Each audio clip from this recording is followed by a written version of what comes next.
when you've got a small business, I think everyone kind of has to try and do everything. It does make sense, yeah, to understand, and then as you grow, understanding what other people are now responsible for, because you've kind of been in that role too. Yeah, that's so true. And I think back in the my old wealth management days, when we first was a junior advisor, our manager would make us have to do everything: paperwork, admin, booking in, seeing the clients. Yeah. And he maintained you can't hire somebody and manage somebody else unless you know the job inside out. That makes sense. And so that's why I think it's good to have got around the Jacoby ecosystem fully. Yeah. Because there's probably nothing in the business I don't know inside out. Yeah, and you feel like what a disadvantage it is, especially for somebody starting out, to kind of leap and not go into those, not to try those or understand what all of those roles are. Because like you say, you can make bad decisions when hiring. And also if you don't understand how something's running, how do you work with it? How do you make updates and things? So yeah. How do you help people be better at their role if you don't understand it? And I think, again, within a small business, everyone tries to do as much as they can in every area. But if you start to then grow and have specialties, whoever's in charge needs to understand every aspect reasonably well to make sure the person doing that job is doing a good job of it. Yeah, I agree. So yeah, so we're only a small team. We outsource, most of the stuff's outsourced. So, you know, we outsource the management and the administration to the regulated manager in Guernsey. There's compliance people we outsource to. There's, compliance people we outsource to. So there's not an awful lot internal into Jacoby because most of it's outsourced. So my job is sort of going around speaking to people, trying to help people understand what Bitcoin is, how they can invest in it via a regulated, I would say that a Bitcoin ETF is the most boring way of buying it, but it's because it's boring, it's sensible. Yeah. People don't really want to learn new stuff. People go to school, they learn stuff. They then go to college, university, whatever, they learn more. People don't really want to learn loads of new stuff after that. They want to pick something they like and they want to do it. So if you have to learn a whole new aspect of stuff like Bitcoiners have done in a brilliant way, that's great. But if you're inclined to not really, not technologically savvy, you don't really want to learn new stuff, an ETF's just an easy way to say, okay, well, I've already got an ETF, I understand an ETF, I'll just click Bitcoin button, go. Yeah. And that's why we think an ETF is a great vehicle for the Bitcoin world, because it brings in the people into Bitcoin that aren't interested or bothered about learning about self-custody. Yeah. So it's just such a comfortable way for people that comfortable way in. It is. And I think what you've got to do, and I've heard this a few times, I mean, Michael Saylor said it, that David Bailey have said it, you've got to take Bitcoin to people's door where they're comfortable. Yeah. That's how you're going to get people in. You can't just say, this is how you do it, everybody has to come and meet me here. Because that's not how you sell anything. You've got to make it comfortable for that person, take it to where their comfort level is and create a product that's suitable for them. Which is why I think going forward, we're going to see Bitcoin weave its way into all sorts of different financial products in different varieties. So, people might not want to invest 100% in Bitcoin, they might want to do 15% in Bitcoin. So there needs to be a product that's 15% Bitcoin. So all these things will eventually be created and become a normal thing. I would say in five years' time, every aspect of financial investing will have an element of Bitcoin somewhere within it. And people will be investing in Bitcoin without even really realizing it, probably. Yeah. And it will just become a normal part of the financial system. Aren't they saying that isn't some S&P 500 companies already Bitcoin? So Coinbase is in the S&P 500. Yeah. So anybody in the world with an S&P tracker now invests passively. Exactly. Yeah. And I think if you look at MicroStrategy, they're now eligible. So it goes to the decision committee as to whether they do go in or not. Given that the decision committee's already put Coinbase in it, it looks like they've not got an aversion to crypto products or companies. So if strategy then get into the S&P 500, then, you've got literally millions of people in the world, whether they know it or not, or they care about crypto or not, or Bitcoin or not, they'll be investing passively in Bitcoin. I had a question for you then, the S&P 500, because we touched on this, a company coming in, and I wondered how it works. So you qualify for it, and then there's a committee who decide whether or not you get accepted. And then is there like, if somebody doesn't qualify, they get booted out, and then there's a spare place for somebody else? Generally, in any sort of big index, so the FTSE 100 is no different. So if you get to a certain size, let's say for instance, in the UK, if you want to be in the FTSE 100, you need to be worth about £4 billion. Okay.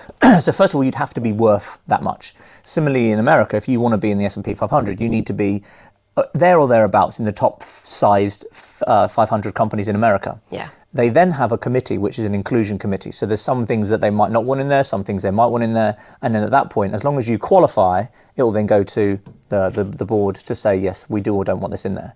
But it's like it's the 500, so it can't be, there has to be a one in, one out kind of. Yeah, for sure. So for instance, if you look at some companies that have grown rapidly in the UK, they've then gone into the FTSE 100, and somebody obviously given its 100 has to come out. So there was a big, St James's Place is a big financial business in the UK. They were in it, but they then got demoted to the FTSE 250 because they didn't grow as everyone else grew. So that's right. It's kind of one in, one out. You have to be of a certain size, and the board have to be happy with you going in it. Okay, thank you for clarifying that. That's all right. I had a question about, we covered a story a couple of weeks ago and I was like, how does this work? And here you are to tell me. Yeah, and once you get into that, so that's where the flywheel starts. Yeah. Because if you then go from only being able to attract Bitcoin treasury investors, then you get to the level of people are passively investing without even knowing it, then money floods to you. And then the bigger you get, the more share of that money that there is. So for instance, let's say you've got the weighting of the S&P 500, well, the biggest companies in it will get the biggest amount of money from the indexes. So the bigger you get, the more you get of the indexes. And in the case of MicroStrategy, the more money they get, the more Bitcoin they can buy, the bigger they get. The more money they get, then the more Bitcoin they can buy, so therefore they get bigger. So they gradually will get bigger and bigger and bigger. So they'll start to take more of a share of the allocation from the S&P 500 indexes, which then in turn, they buy more Bitcoin, which goes up, makes them bigger. So it's a wonderful flywheel effect of, by virtue of you being in it, you get money, which then makes you bigger, which means you get a bigger allocation of it, which again just carries on. You get bigger and bigger. I was listening to a podcast of Michael Saylor last night, actually, and he was saying the more capital we can get, the more Bitcoin we can get, therefore even more capital we can get, therefore more Bitcoin we can get, and it just it accelerates rapidly, which is why we saw pretty casually the other day, they bought $2 billion of Bitcoin. Yeah. And then when you look at the other treasury companies around the world, if somebody buys 100 million worth, that's amazing. But then MicroStrategy just throw in 2 billion, which is just mind-boggling. And that's because they've been doing it for this period of time. They've got to the size where they're big enough to raise that sort of cash. And that's only going to, extrapolate. I can't begin to imagine where they get in the next 5 years. Yeah. We are going to cover a story about their Q2 earnings in a second. So yeah, I want to dive into that a little bit more. Yeah, quite impressive. It's amazing. Yeah. Okay, let's dive into the news, shall we? Do we need to take a quick break? Anton? We're not going to take a quick break. I was just checking with our producer above. All right, let's just dive into it. Now it's time for our top Bitcoin price story making waves today. This is Top of the Block. Okay.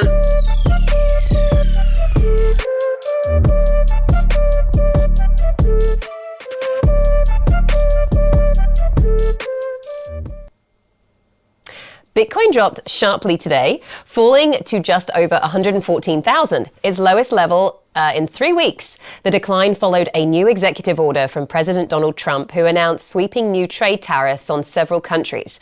The move triggered a broad sell-off across both crypto and stock markets, with Bitcoin falling by 2.6% in early trading. That puts the asset more than 6% below its all-time high of nearly 123,000 earlier this month, or last month actually, because now we're in August. Analysts say the market had already been nervous ahead of the tariff announcement. In just 12 hours, 110 billion left spot crypto markets, and over 150,000 traders were liquidated, mostly from long positions. The new tariff raised costs on countries like Canada, South Africa, Switzerland, and Taiwan, with some facing rates as high as 39%.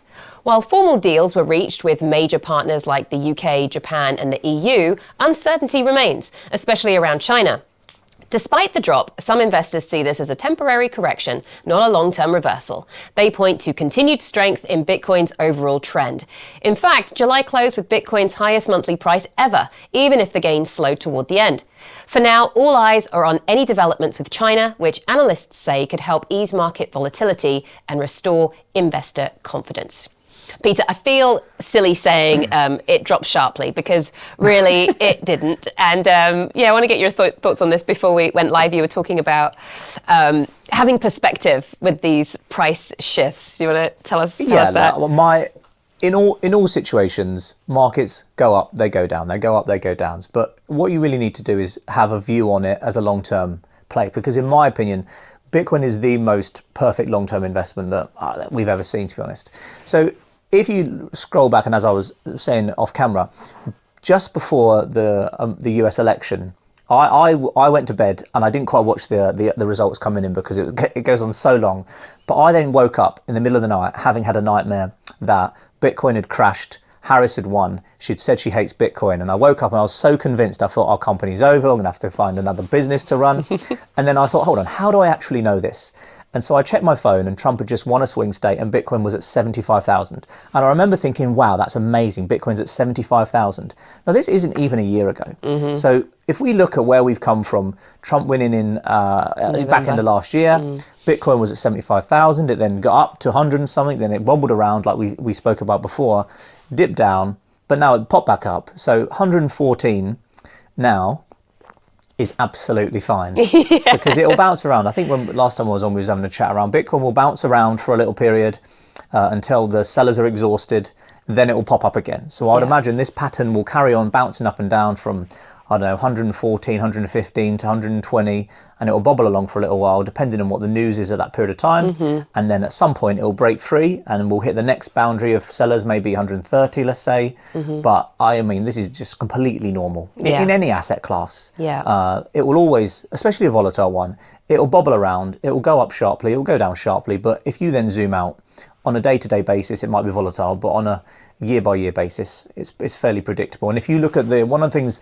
that's really, really important to look at is the 200-week moving average of Bitcoin. And that's the thing that shows you what long-term growth looks like, not hourly, hour by hour, minute by minute, day by day. Do you know what it is by any chance, the 200-week? It's just over 50,000. Interesting. Yeah. Okay. But if you look at the chart, it only ever goes up. Yeah. So that's the average price the average after moving 200? price after 200 weeks, Okay, got it. Yeah. So it's basically a 4-year look at what's happened. And so that's a good indicator of long-term progress. And if you compare it to the 50,000 to now? No. So if you look at the average price over any 200-week moving period of Bitcoin, the chart only goes up. So that shows you long-term, Bitcoin has only ever trended up. There might be short-term dips. There might be the crashes like we've seen before.